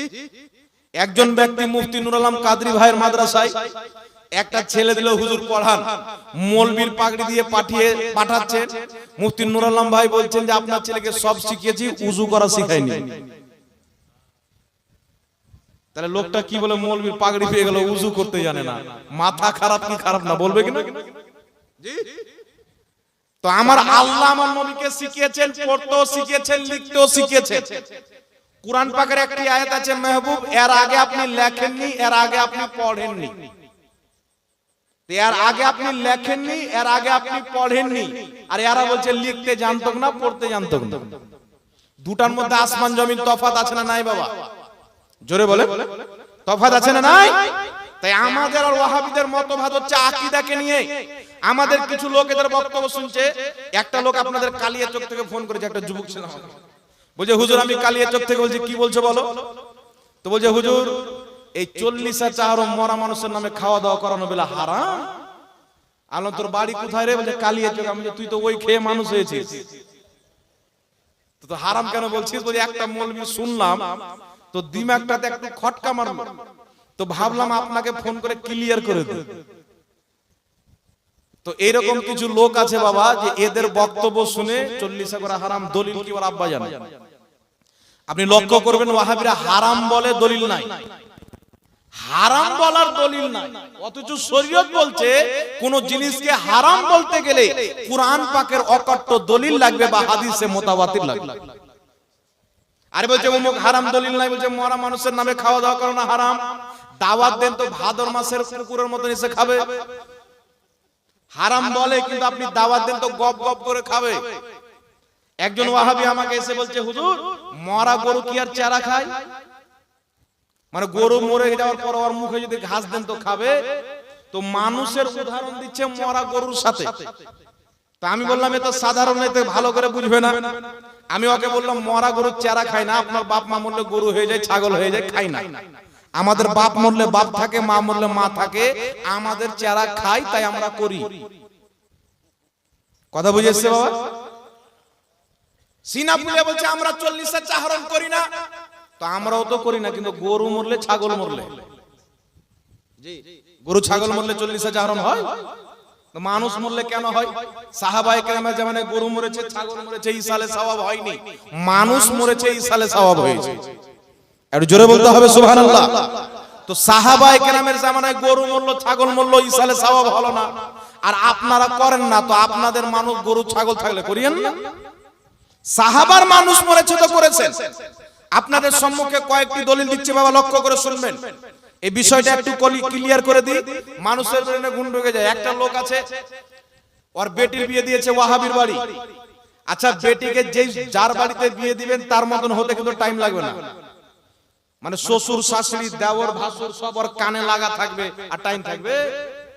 তো একটা মাস্টার বিয়ে দিচ্ছে তার মেয়ের ওয়াহাবির বাড়িতে। মাস্টারের স্ত্রী ইন্তিকাল করে যায় 5-6 বছর পর। মেয়ে ফোন করে বলছে, আব্বা 40 চাহরম যদি করো মা ডাইরেক্ট জাহান্নামে যাবে। মাস্টার ডরে গেল, বাপরে আমার স্ত্রী জাহান্নামে চলে যাবে, এই বেটা 40 চাহরম করলো না। বুঝতে পারছেন? মানে জান্নাত জাহান্নামেরা বাড়িতে তৈরি করছে, যেমন আবুল আলাহ মওদুদী নবী তৈরি করতো। এ 40 চাহরম খাওয়া যাবে না। অনেক মৌলবি বলছে সুয়ার চাইতেও হারাম, কিন্তু তাদের কি খাওয়া যায় আগে শুনেন। 40 চাহরমের দলিল দিচ্ছি, কিন্তু আগে এটা শুনেন। 40 চাহরমের খাবার খাওয়া কি হারাম? মুহররমুল হারামের খিচুড়ি খাওয়া কি হারাম? জশ্নে ঈদ মিলাদুন নবীর বিরিয়ানি খাওয়া কি হারাম? শাবে বারাতের হালুয়া খাওয়া কি হারাম? আচ্ছা ওয়াহাবি ভাই, সব তো হারাম, তোমাদের হালাল জিনিস খুলি। ওয়াহাবিদের গুরু ওয়াহিদুজ্জামা নিজের কিতাব হাদিয়াতুল মাহদির 65 নাম্বার পৃষ্ঠার মধ্যে লিখছে, গরু, ছাগল, মুরগা, মুরগি, যত রকম পশু পাখির মাংস খাওয়া হালাল, এদের পেশাব পাখানা পবিত্র হালাল। তাহলে লে বেটা, মুরগা সুন্নিরা খাবে, কুতরা খা। তাহলে চিন্তা করেন। শুধু তাই নয়, এটা একটা ভদ্র সভা মা বোনেরা আছে।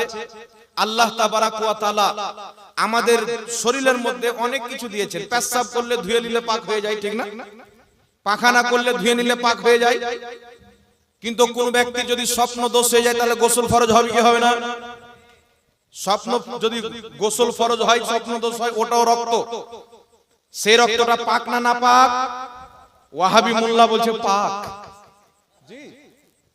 আমার মোবাইলে ভিডিও আছে, তাদের কিতাব আছে হাদিয়াতুল মাহদি, স্পষ্ট ভাবে লেখা আছে মানুষের মানি বীর্য পাক। তো একজন প্রশ্ন করছে, হুজুর পাক, তাহলে পাক জিনিস তো খাওয়া হালাল, বলছে আপনার ইচ্ছে হলো খান। সত্য কথা বলছে, আপনাকে মজাক না এটা। তাহলে এদের ব্রেন আপনি চিন্তা করেন। হালুয়া খাওয়া নবীর সুন্নাত। ইবনে মাজাহ শরীফের হাদিস, বাবুল হালওয়া। মায়েশা বলছেন, ক্বালাতু আয়েশা সিদ্দিকা রাদিয়াল্লাহু তাআলা আনহা, কানান নবী সাল্লাল্লাহু আলাইহি ওয়াসাল্লাম ইউহিব্বুল হালওয়া ওয়াল আসালা। মায়েশা বলছেন, নবী পাক সাল্লাল্লাহু আলাইহি ওয়াসাল্লাম খাদ্যের মধ্যে সবচাইতে বেশি হালওয়া খেতে ভালোবাসতেন। জোরে বলুন সুবহানাল্লাহ। নবী হালুয়া খেতে ভালোবাসতেন। আমরা সুন্নিরা শাবে বারাতে খাই, ঈদের দিন খাই, অন্য দিনে খাই, কারণ এটা নবীর পছন্দ খাবার, সুন্নাত। আর এ নবীর হালুয়াকে বলছে হারাম, আর মুরগির গুকে বলছে পাক। তাহলে চিন্তা করছেন বাবা?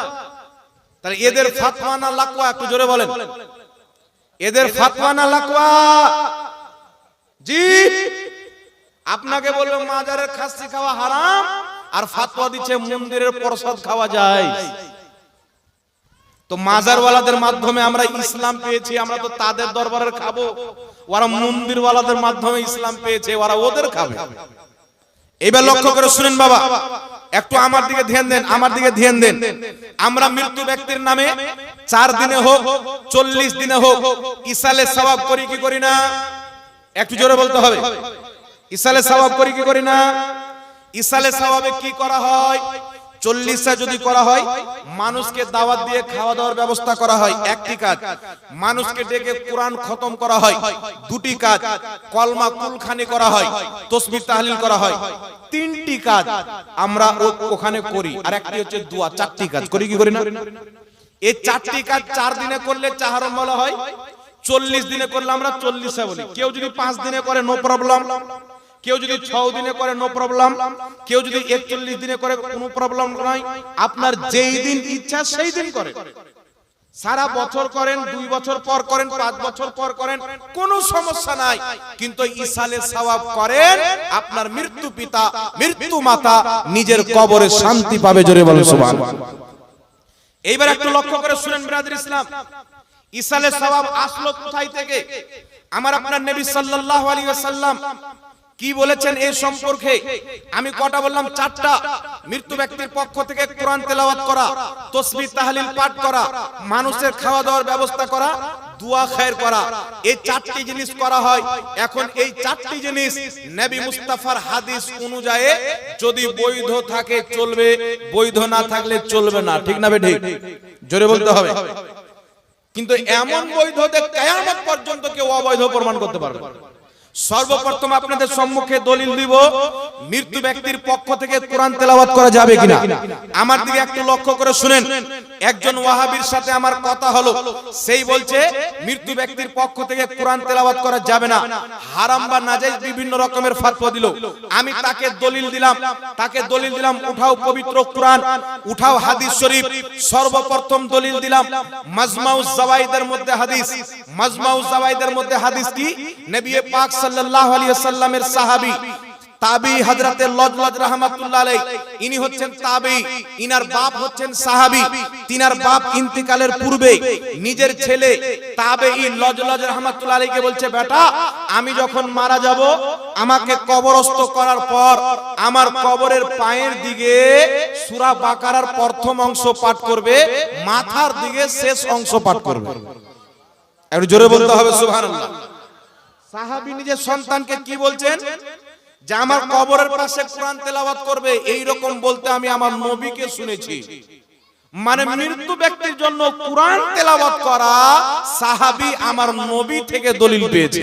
একটু জোরে বলতে হবে সুবহানাল্লাহ। তারপর শুনেন, ইমাম জালালউদ্দিন সিয়ুতী রাহমাতুল্লাহ আলাইহি নিজের কিতাব শারহুস সুদুরের মধ্যে লিখতেন, কি লিখতেছেন?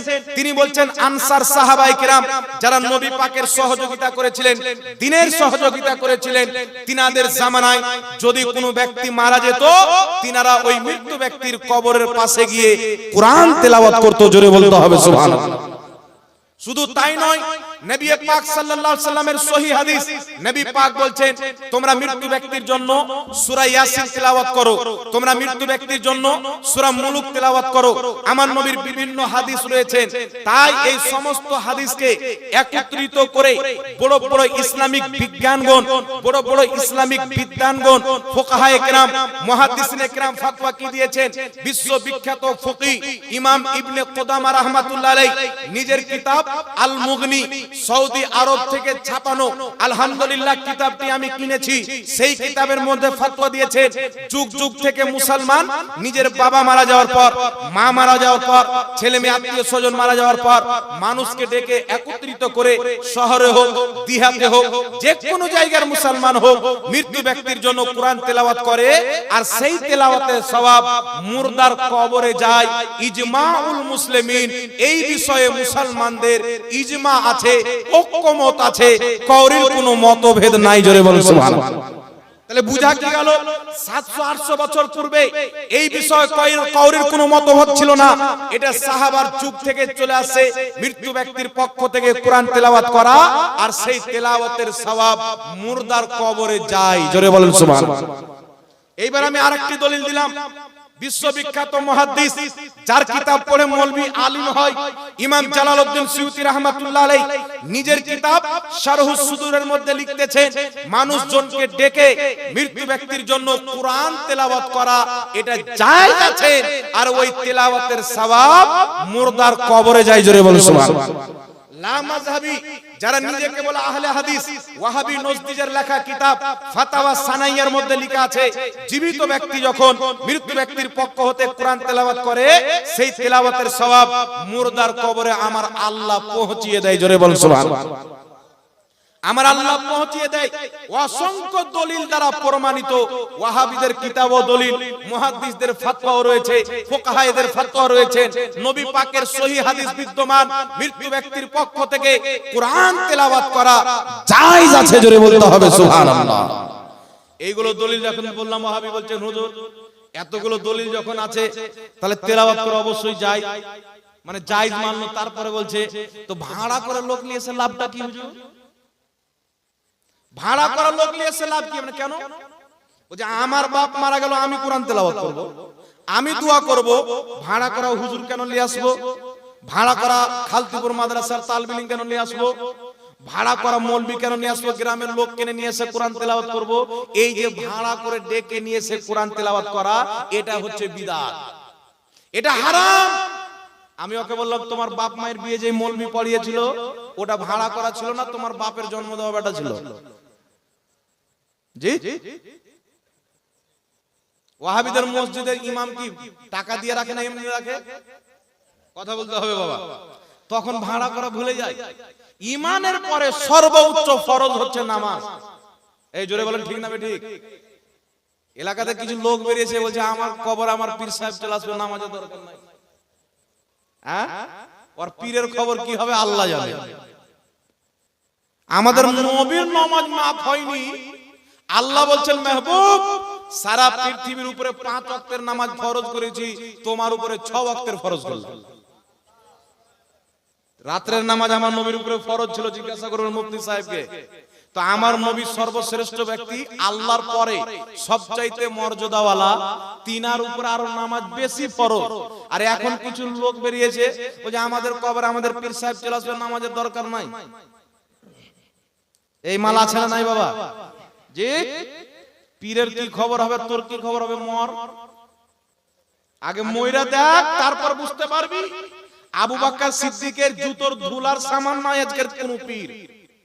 আমার নবীর কদমের ধুলার যা সম্মান, আজকের কোন পীরের অত সম্মান নাই। পীর ধরা শরীয়তে হারাম নয়, পীরের মুরিদ হওয়া সুন্নাত জায়েজ হতে হবে, কিন্তু পীরের মুরিদ হলে নামাজ মাফ হয়ে যায়। কোথায় পেল? এ ভণ্ড কি ভণ্ড না বাবা? জোরে বলতে হবে। যেই মৌলবি বলছে আমাদের কবরে আমাদের পীর আসবে, ওই মৌলবির জালসা শোনাটাই হচ্ছে হারাম। ওয়াকে তওবা করতে হবে, কালমা পড়ে মুসলমান হতে হবে, নচেত ওই মৌলবির বক্তব্য শোনা যাবে না। কারণ কোন মুসলমানের কবরে না কোন পীর আসবে, না কোন সাহাবী আসবে, না কোন সাহাবী আসবে, না কোন আপনার ওলি আসবে। মুসলমানদের কবরে আসবে তো তাদের রাসূল মুহাম্মদুর রাসূলুল্লাহ আসবে। বলেন সুবহানাল্লাহ। নবী আসবে আমাদের কবরে। আপনার পীর মারা গেলে পীরের কবরে নবী যাবে। আমার পীর ইন্তিকাল করেছেন, আমার পীরের কবরে নবী গেছেন। নবী সবারই কবরে আসবে, কিন্তু কোন মুরিদের কবরে কোন পীর আসবে শরীয়তে দলিল নাই। এই দলিল তৈরি হয়েছে বাজারে। কথা বুঝে এসছে বাবা? আপনাকে যদি কোন পীর বলে আমার হাতে মুরিদ হয়ে যাও, নামাজের প্রয়োজন নাই, তাহলে মনে করবেন যে মুসলমানই লয়, তো পীর কি করে হতে পারে? ইসলামের ফতোয়া হলো আল্লাহ প্রত্যেক মুসলমানের উপরে নামাজকে ফরজ করেছেন। যদি কোনো ব্যক্তি নামাজকে হালকা মনে করে, হালকা, ও কাফির হয়ে যায়। নামাজকে হালকা মনে করলে কাফির হয়ে যাবে, নামাজকে ফরজ না মনে করলে কাফির হয়ে যাবে, নামাজকে হাকির মনে করলে কাফির হয়ে যাবে।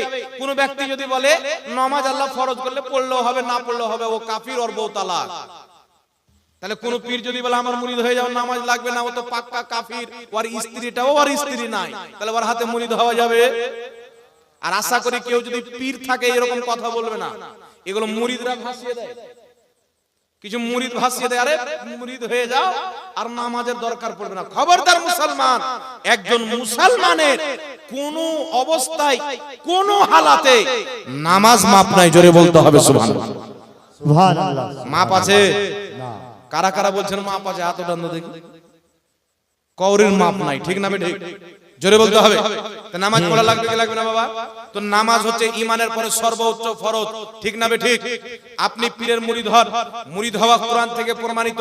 পবিত্র কোরআন সূরাতুল ফাতহা আয়াত নাম্বার 10 সাহাবা আমার নবীর হাতে বাইত হয়েছেন।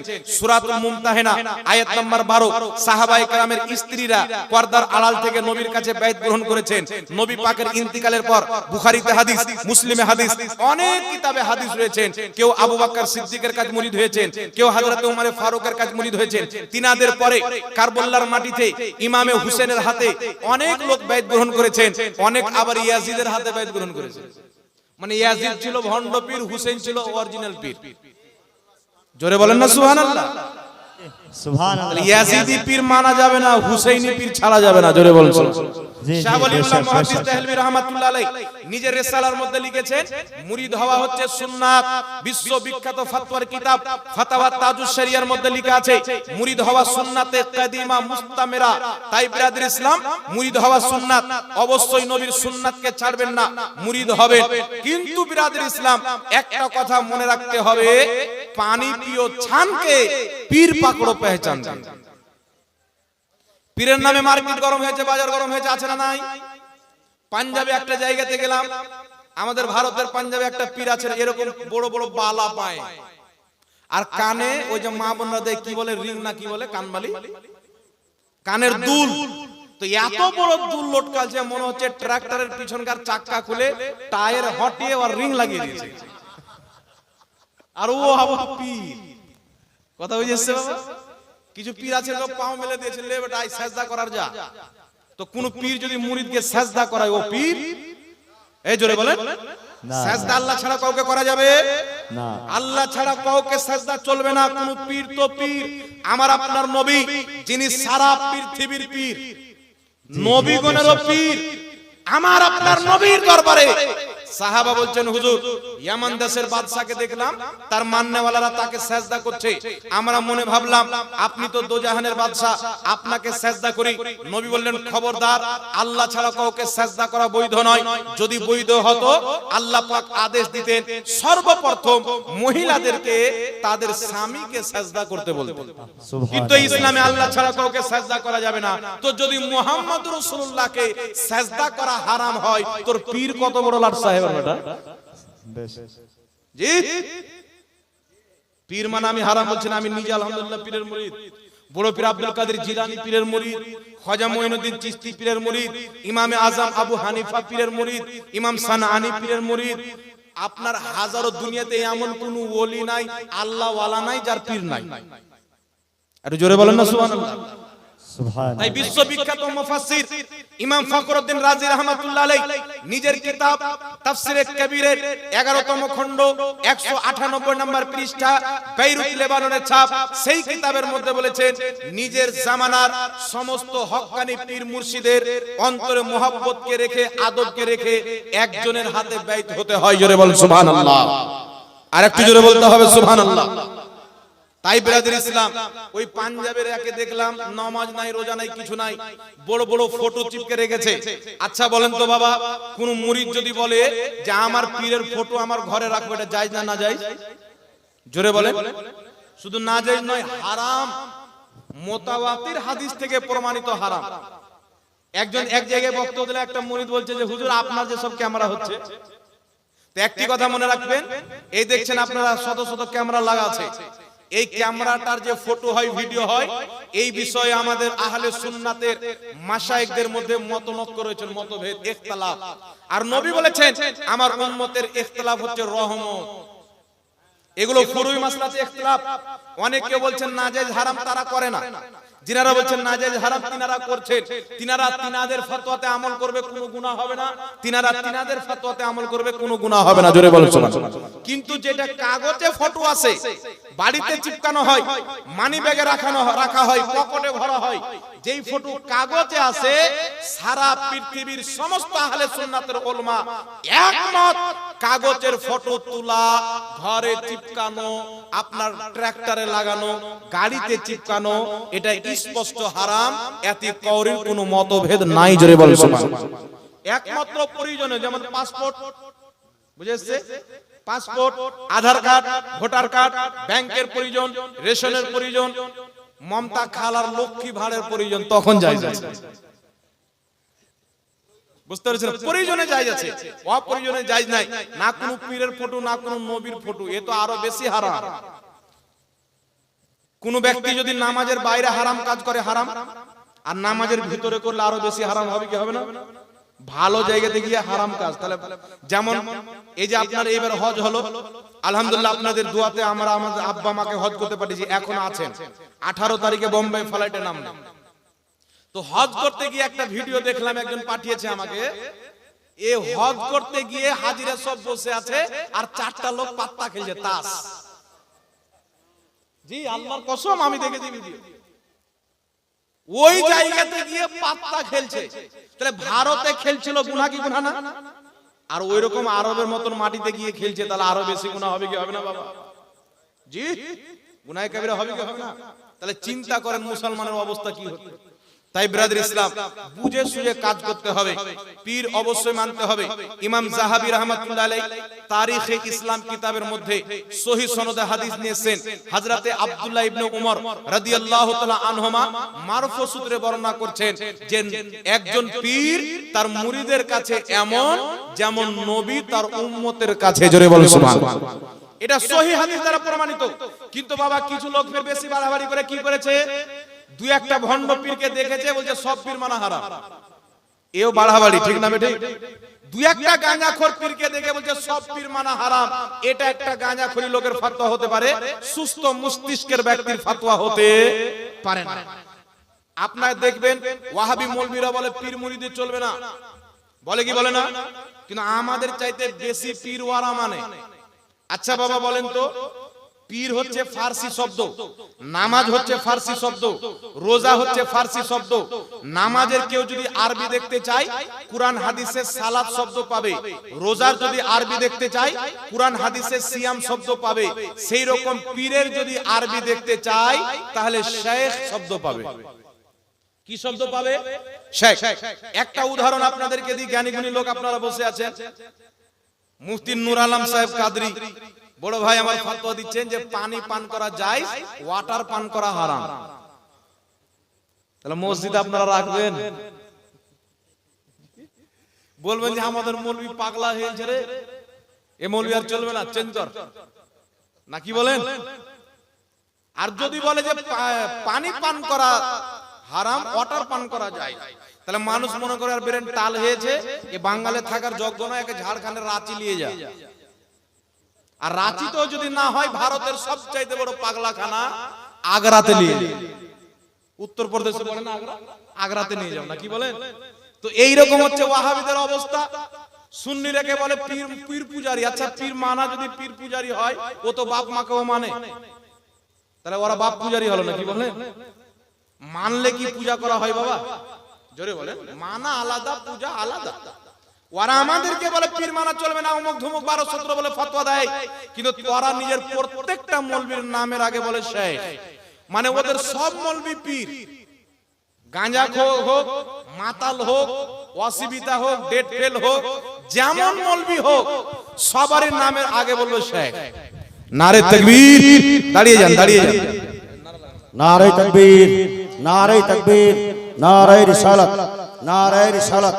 जिक्र शोहदाए करबला, जिक्र शोहदाए करबला, उलमाए अहले सुन्नत, उलमाए अहले सुन्नत, हजरत अल्लामा मौलाना मुफ्ती सैफुल आलमी साहिब, नारे तकबीर, नारे रिसालत।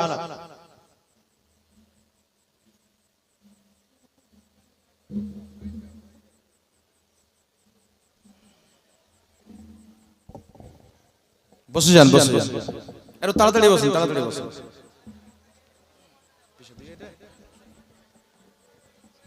বসে যান, আপনারা নিজের জায়গাতে বসে যান।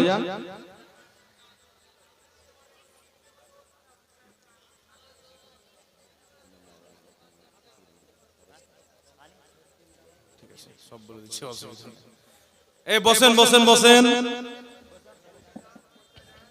হ্যাঁ বসেন, বসেন, বসে যান নাকি? বসেন বসেন বললো আবার ভাইরাল হয়ে যাবে। যাক, আপনারা শান্ত তো, ঠিকঠাক বসেছেন? চালু দেখছেন, হাজরাত চলে এসেছেন, হাজরাতের বক্তব্য হবে। তো আমি বলতেছিলাম কি ইসালে সওয়ার ব্যাপারে। তো মৃত্যু ব্যক্তির পক্ষ থেকে কুরআন যদি তিলাওয়াত করা হয়, সেই তিলাওয়াতের সওয়াব মৃত্যু ব্যক্তির কবরে যায়। মৃত্যু ব্যক্তির নামে খাওয়া দাওয়া করা যাবে কি যাবে না? ইমাম জালালউদ্দিন সিউতি শারহুস সুদুরের মধ্যে লিখেছেন, মৃত্যু ব্যক্তির পক্ষ থেকে গরিব মিসকিন আত্মীয় স্বজনকে খাওয়া দাওয়া করানো এটা জায়েজ আছে। কিন্তু বিরাদর ইসলাম আমাদের দিকে একটা জিনিস হয়, ওরা বিয়ের মতন ভোজ ভান্ডার লাগিয়ে দেয়। তো মৃত্যু ব্যক্তির নামে 40-4 মিসালে সওয়াব করলে গরিব মিসকিন গুলোকে দাওয়াত দেন বেশি করে। কথা বুঝেছে? এদেরকে খাওয়াবেন, নেকি বেশি আপনার পিতামাতার কবরে যাবে। একটি হাদিস শুনিয়ে দিই। 950 বছর পূর্বের কিতাব হিলিয়াতুল আউলিয়া, ইমাম আবু নঈম আসবাহানী রাহমাতুল্লাহ আলাইহির লেখা কিতাব। সেই কিতাবের মধ্যে সহিহ সনদে হাদিস নিয়েছেন ইমাম জালালউদ্দিন সিউতি রাহমাতুল্লাহ আলাইহি নিজের কিতাব আল হাবিলিল ফাতাওয়া প্রথম খণ্ড 230 পৃষ্ঠার মধ্যে হাদিসটি উল্লেখ করে বলছেন, রেজালুহু রেজালুস সহিহ। হাদিসের বর্ণনাকারী হযরতে তাউস রাহমাতুল্লাহ আলাইহি বিখ্যাত তাবেঈ, তিনি বলছেন, ইন্নাল মাউতা ইয়াফতানুনা ফি কুবুরিহিম সাবআ ফাকানু ইস্তাহিবুনা আই ইয়াতআমা আনহুম তিলকাল আইয়াম। হযরতে তাউস রাহমাতুল্লাহ আলাইহি বলছেন, আমাদের জামানায় যখন কোনো ব্যক্তি মারা যেত তো আমাদের ধারণা ছিল মৃত্যু ব্যক্তি নিজের কবরে 7 দিন পর্যন্ত কঠিন অবস্থায় থাকে, তার কারণে আমরা সেই মৃত্যু ব্যক্তির পক্ষ থেকে 7 দিন পর্যন্ত মানুষকে খাওয়া দাওয়া করাতাম। জোরে বলেন সুবহানাল্লাহ।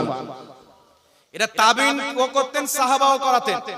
তাই সাহাবা এবং তাবিন থেকে আমরা দিন নিয়েছি, তখন থেকে চলে আসছে মৃত্যু ব্যক্তির পক্ষ থেকে খাওয়া দাওয়া করানো হয়। আরো অনেক দলিল আছে, অল্প করে বলছি যেহেতু হযরত চলে এসেছেন। আরেকটা কথা হচ্ছে, মানুষকে দাওয়াত দিয়ে কোরআন তেলাওয়াত করা যাবে কি যাবে না? সুনানুদ দারমির মধ্যে হাদিস, যেই হাদিসকে ইমাম নববী রাহমাতুল্লাহ আলাইহি নিজের কিতাব আল আজকারের মধ্যে উল্লেখ করে বলেছেন, হাযা হাদিসুন সহিহুন, এই হাদিসের সনদ হচ্ছে সহিহ। সাহাবায়ে কেরাম এবং তাবিঈনগণ নিজের জামানাতে যারা শুদ্ধভাবে কোরআন তেলাওয়াত করতে জানতেন তাদেরকে দাওয়াত দিয়ে একত্রিত হয়ে কোরআন তেলাওয়াত করে খতম করতেন, তারপরে দোয়া করতেন। তিনারা বলছেন, আমাদের এটা বিশ্বাস যে কোরআন খতম করার পরে দোয়া কারেন্টের মতন কবুল হয়ে যায়। জোরে বলতে হবে সুবহানাল্লাহ। তাই বাবা মারা গেছেন, আত্মীয় স্বজন মারা গেছে, যদি যারা কোরআন তেলাওয়াত করতে জানে, মাদ্রাসা থেকে তালিম নিয়ে মৌলভী সাহেবকে ডেকে, গ্রামবাসীর যারা কোরআন তেলাওয়াত করতে জানেন তাদেরকে ডেকে একত্রিত হয়ে যদি কোরআন তেলাওয়াত করা যায়, এটা কোনো দোষণীয় নয়, এটা সহিহ হাদিস দ্বারা প্রমাণিত। তাই সুন্নিরা করে, আর যারা সহিহ হাদিস মানে তারাই হচ্ছে সুন্নি। জোরে বলতে হবে সুবহানাল্লাহ। কথা বুঝে এসছে বাবা? এবার মৃত্যু ব্যক্তির নামে দোয়া তো করা যাবে, জানাজার নামাজে একটা দোয়া আমরা করি, ঠিক না? ঠিক, মৃত্যু ব্যক্তির জন্য দোয়া করা যাবে, এতে করার কোনো মতভেদ নাই। তাই 4 দিনে হোক 40 দিনে হোক মানুষকে খাওয়া দাওয়ার ব্যবস্থা করা, গরিব লোককে বেশি খুঁজবেন। কথা বুঝে এসছে? এখন বাপ মায়ের চালিসা করে আর খুঁজে কোনটা মাস্টার আছে, কোনটা ডক্টর আছে, কে ইঞ্জিনিয়ার আছে, বড় বড় লোককে খুঁজে বাড়ির পড়োশির গরিবটা নাই। এরকম হয় কি হয় না বাবা? ধরে বলে। তাই এগুলো খাবারের হক হচ্ছে সবচাইতে বেশি মিসকিন গরিবের। হ্যাঁ, আপনি মিসকিন গরিবকে সকলকে ডেকে নিয়েছেন, তারপর আত্মীয় স্বজনকে ডেকে নিয়েছেন, একটা চলতি রেওয়াজ হয়ে গেছে, কোনো সমস্যা হবে না। কিন্তু ইয়াতিম গরিব মিসকিনদেরকে বাদ দেওয়া, জোরে বলতে হবে, বাদ দেওয়া যাবে। আরেকটা কথা বলি বাবা, লাস্ট কথা বলে হযরত চলে আসবে, একটা লাস্ট কথা বলে দিই।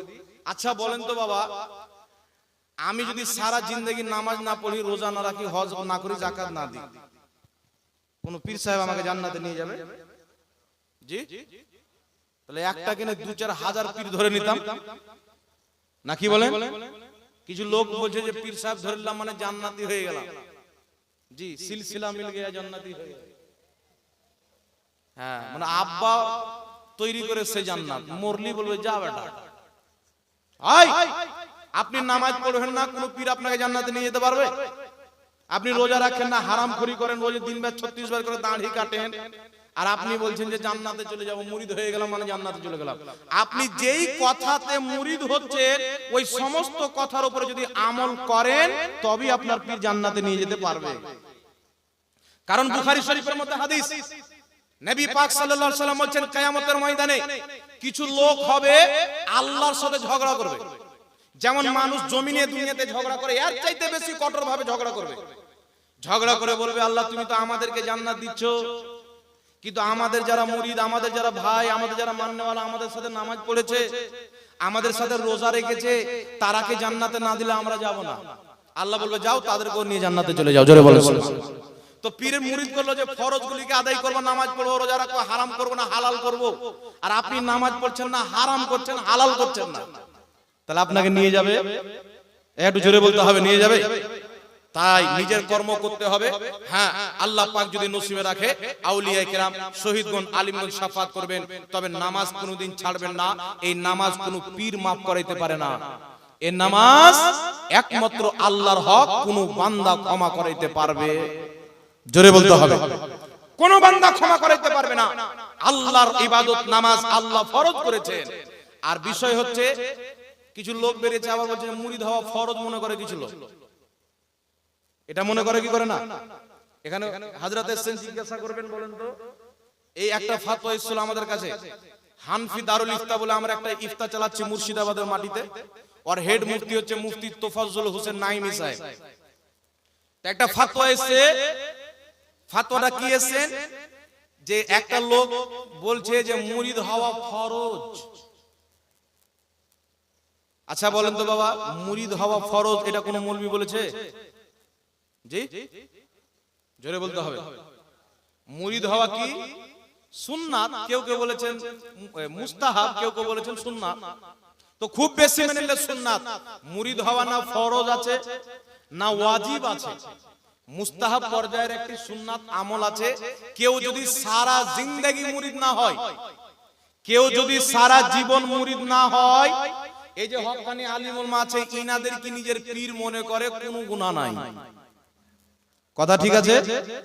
আর এই দিকে মৌলবি কিছু লোক আছে, আমার মতনই কিছু মৌলবি আছে, মানুষ নামাজ পড়ে না, কোনো খবর নাই, আর বলছে চলো মুরিদ হয়ে যাও, মুরিদ হয়ে যাও। তো ফরজ আগে না সুন্নাত আগে?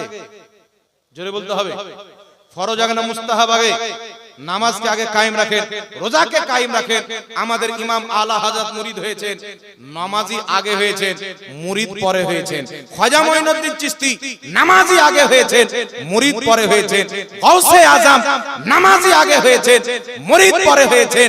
আপনি নিজের কিরদারকে, নিজের আখলাককে নবীর সুন্নাত মোতাবেক বানিয়ে মুরিদ হয়ে যান, আপনার মুরিদ হওয়া কাজে লাগবে। জোরে বলেন সুবহানাল্লাহ। আর হারামে ডুবে আছে আর মুরিদ 20 বার মুরিদ হলেও কোনো লাভ হবে না। আল্লাহ বুঝার তৌফিক দান করুক। তাই নিজের আমলকে ঠিক থাকবেন, তারপরে হক্কানি মুর্শিদ দেখে মুরিদ হবেন।